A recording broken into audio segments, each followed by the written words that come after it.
अच्छा हाँ sorry, my bad. इसमें क्या था basically N T upon N T minus one, तो वन प्लस एन ही बन रहा था एंड वन प्लस एन ही लिखा है हमने।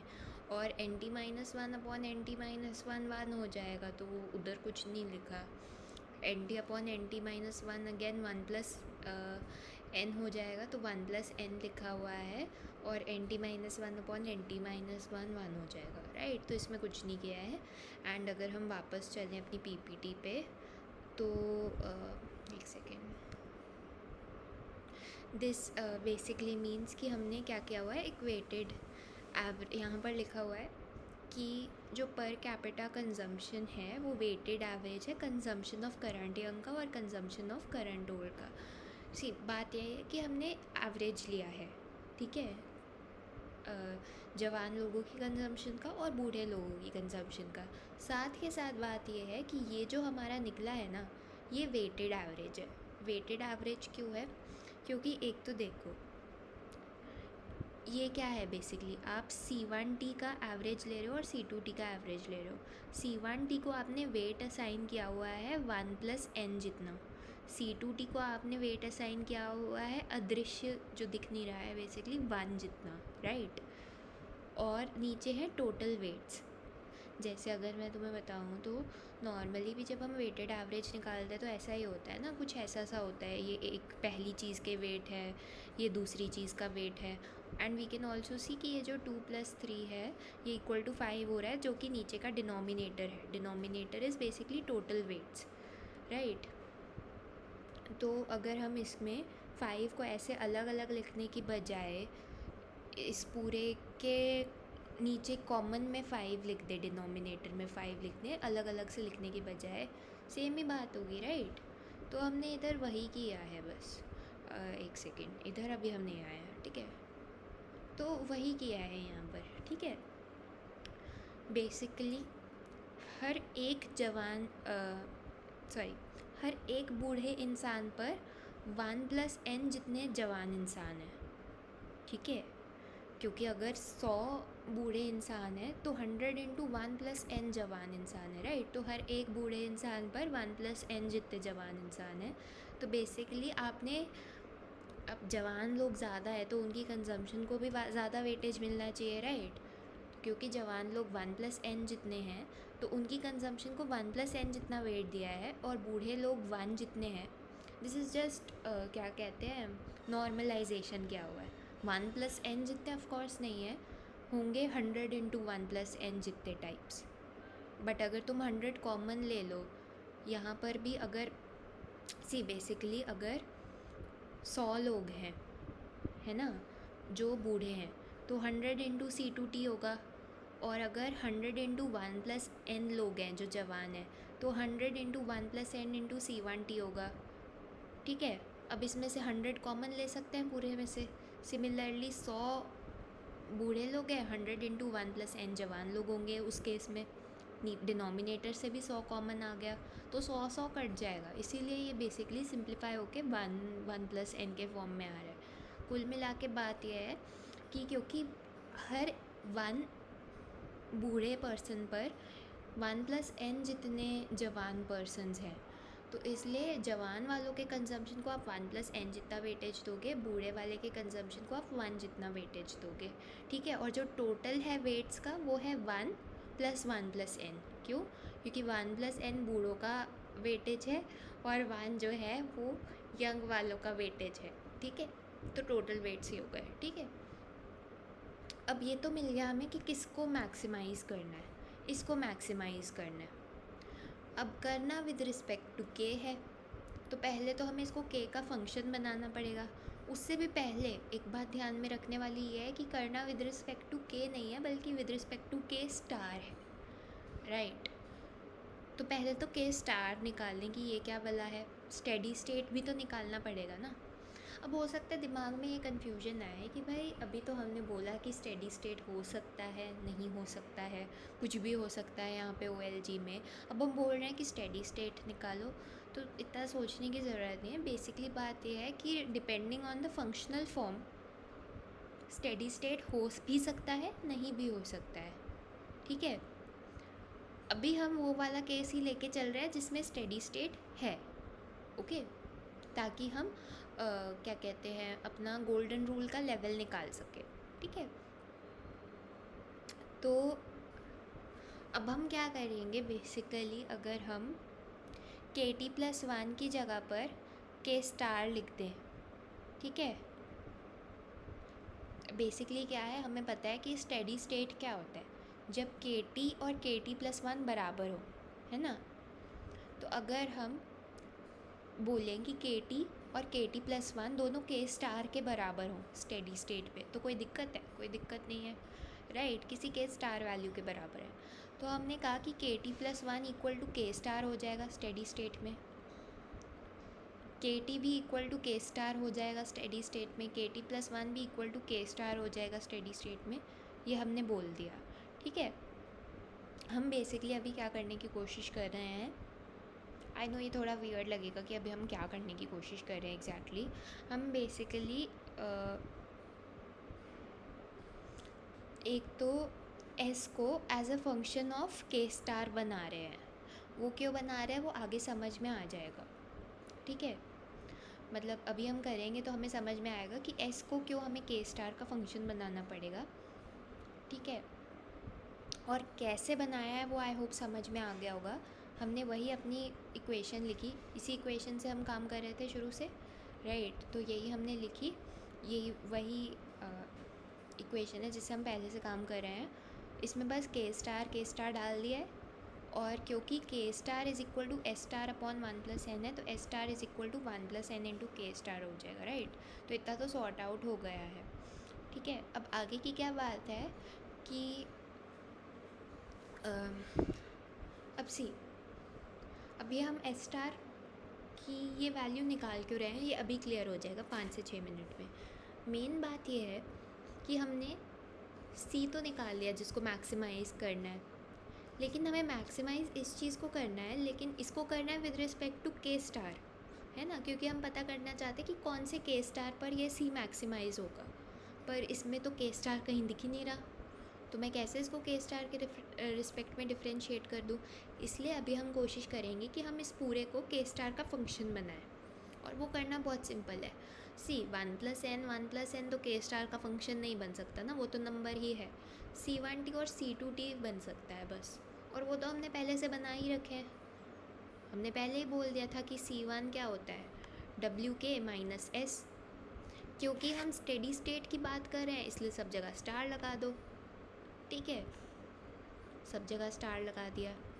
तुमने देखा कि यहाँ पे क्या हुआ, C1 को हमने बेसिकली एक्सप्रेस करना था as a function of K*, इसको हमने एज फंक्शन ऑफ WK* तो लिख दिया। हमने इसको लिखा बेसिकली वेज माइनस सेविंग्स होता है ना, कंजम्पशन पर पर्सन पर यंग पर्सन, राइट। तो वो तो हमने लिख दिया, लेकिन अब पंगा क्या पड़ रहा है, वेज K* का फंक्शन है, वेज को हम डिफ्रेंशिएट कर सकते हैं विद रिस्पेक्ट टू K*, कोई दिक्कत नहीं है। लेकिन S* कैसे फंक्शन ऑफ K* है, तो यही हमने यहाँ पर निकाला ना कि S* ये है, S* = 1+n × K*, ताकि हम S* को भी K* का फंक्शन बना सकें, और फिर अल्टीमेटली सब कुछ K* का फंक्शन बन जाए और K* के रिस्पेक्ट में डिफ्रेंशिएट कर सकें।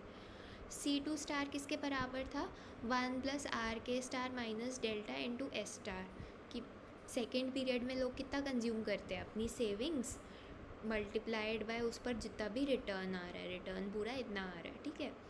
और पूरी सेविंग्स को भी कंज्यूम कर लेते हैं, इसलिए इधर 1 है, क्योंकि बेसिकली S* भी आप कंज्यूम करोगे, S* के ऊपर जो आप इंटरेस्ट कमा रहे हो वो भी, और डिप्रिसिएशन हटा कर कंज्यूम करोगे जो भी करोगे, ठीक है। अब क्या किया हमने, अब हमने ये मैं इसमें से दिखा देती हूँ, एक सेकेंड। अच्छा पहले शुरू का इससे में ही है।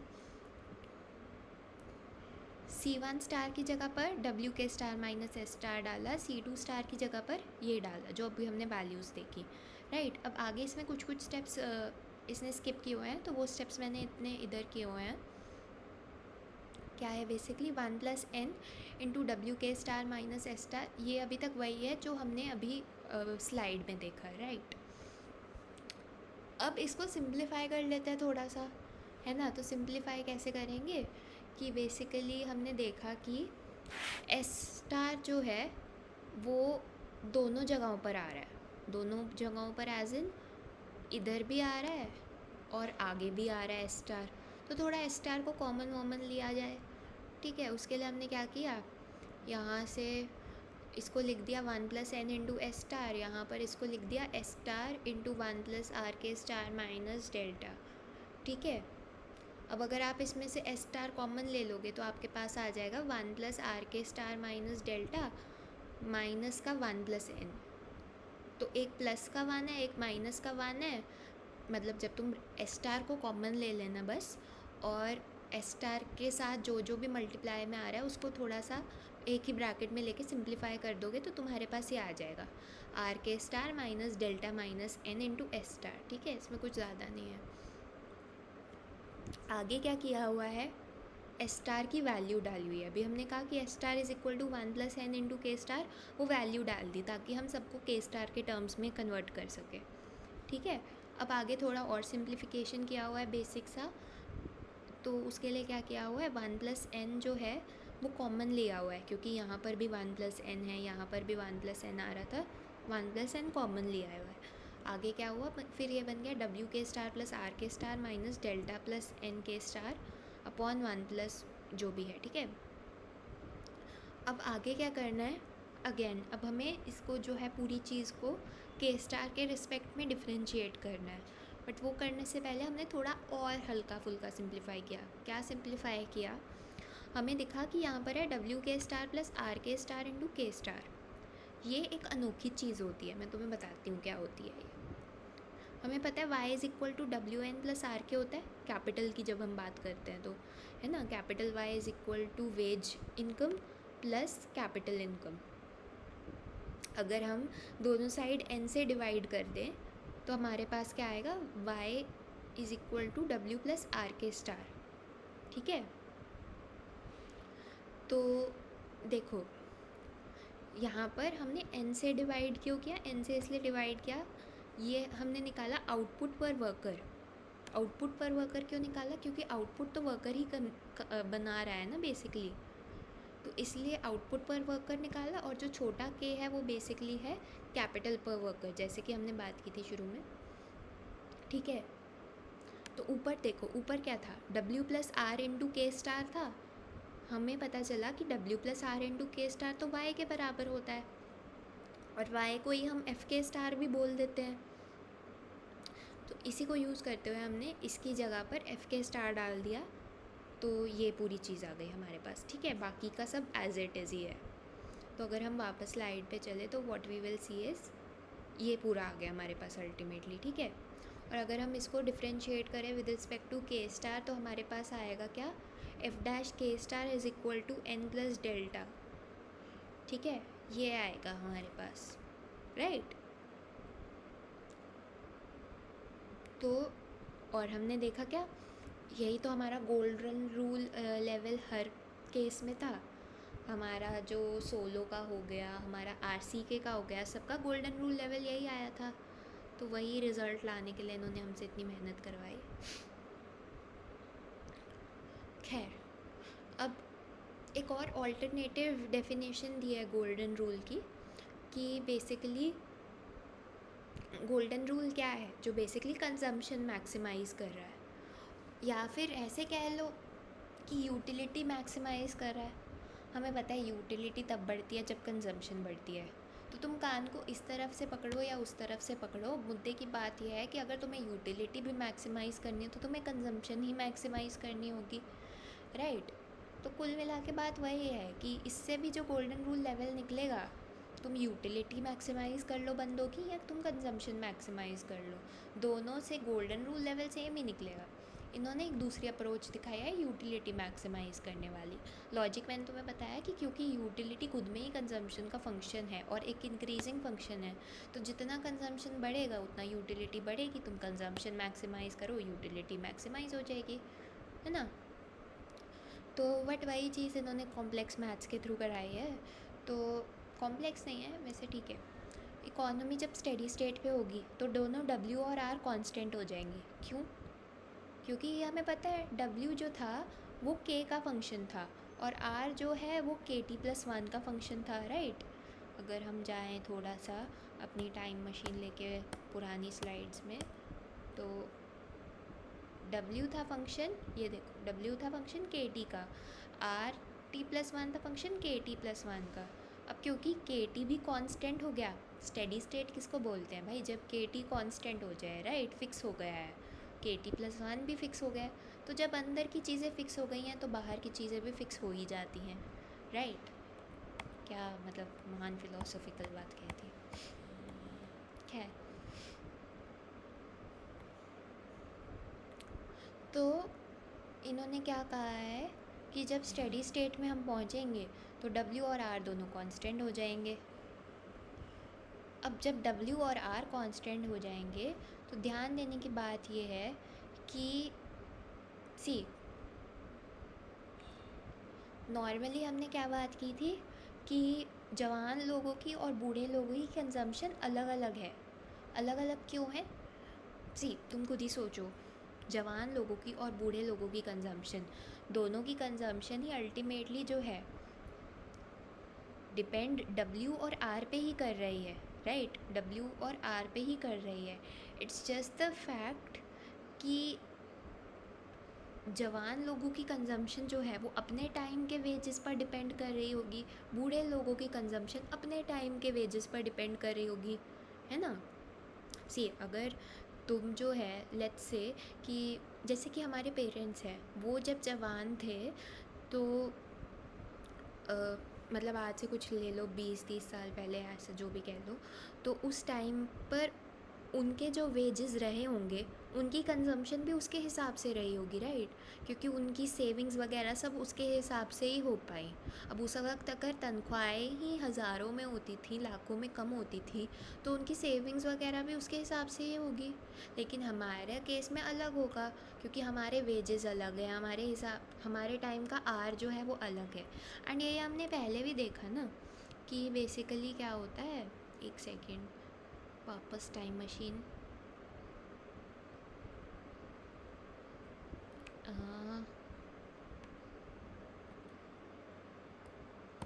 एक सेकेंड,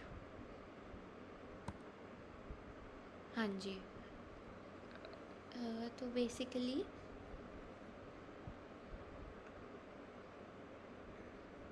ये तो खैर एक ही बंदा है जो अपने जवानी का भी और अपने बुढ़ापे का भी एक ही टाइम पे अपना ऑप्टिमाइजेशन कर रहा है, ठीक है।